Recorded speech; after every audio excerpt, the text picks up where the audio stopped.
Romanticism and Sublime in American landscape painting.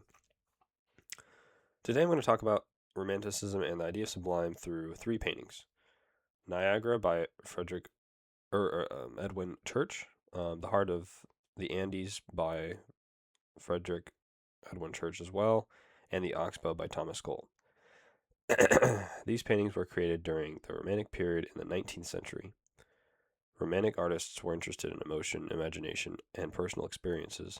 Instead of focusing on perfect balance and logic, they wanted the viewers to feel something more than that.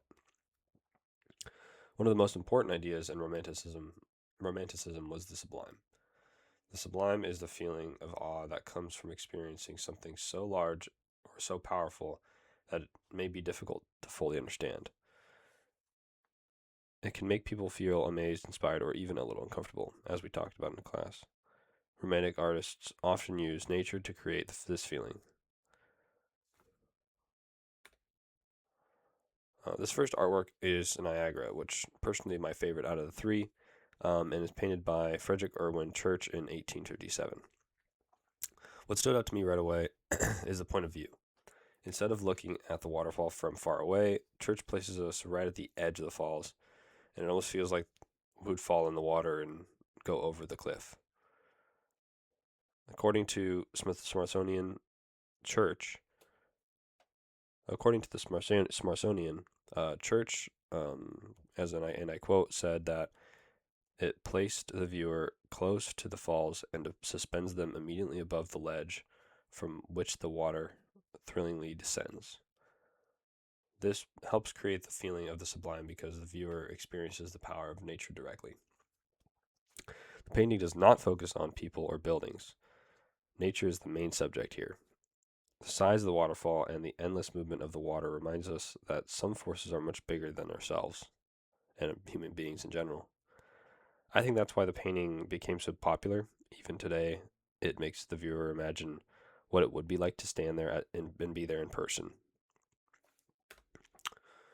Second artwork is The Heart of the Andes, painted by Church in 1859. And this painting is huge and filled with detail. The viewer's eye moves through the forest, rivers, waterfalls, and mountains. There are so many things to look at that you can spend several minutes studying and still notice new details. What I find interesting is that there are people in the painting, but they are very small compared to the landscape around them.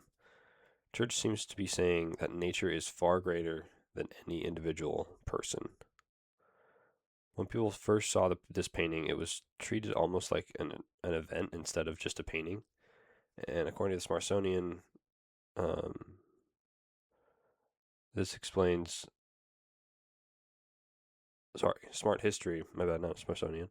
Smarthistory explains for that many viewers seeing it was more than just a painting, and was considered an experience.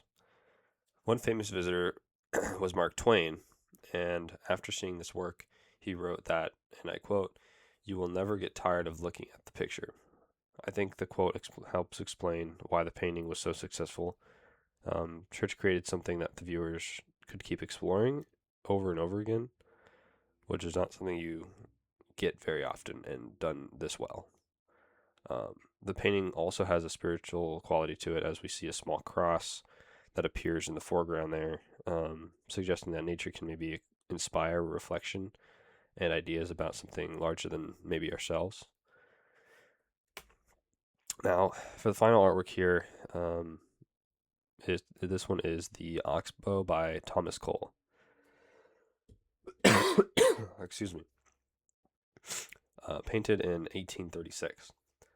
At first, this looks like a landscape painting, but there is more going on than just a view of nature. On the left side, obviously, we see the painting shows rough wilderness and dark clouds and broken trees. The right side shows farmland that has been organized and shaped by people. According to Smarthistory, Cole used landscapes as a way to say something important about the United States. In his painting, he seems to be exploring the relationship between nature and civilization. What makes the painting interesting to me personally is that it doesn't give a simple answer, and it's because the farmland looks productive. The wilderness also looks pretty powerful and impressive to me, but Cole shows both sides and lets the viewers think about the balance between them for themselves. There's also a small self portrait of Cole near the center of the painting. He places himself between the wilderness and the developed land, almost like he's observing both worlds at once. Now, when I compare these three paintings, I notice that they all use nature to create strong emotions. Church focuses on the overwhelming scale and beauty of the natural world, while Cole uses nature to ask questions about American society and expansion. All three works are examples of Romanticism because they focus on emotion and personal experience. They are also examples of the Sublime because they show nature as something larger than themselves.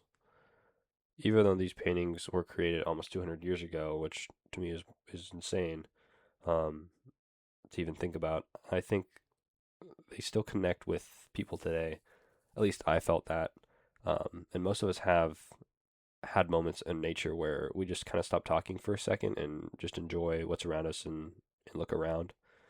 And whether it's standing near a waterfall, looking out maybe over Yosemite, or seeing a mountain range for the first time, those experiences can make us feel very small while also reminding us how amazing the world really is. Thank you.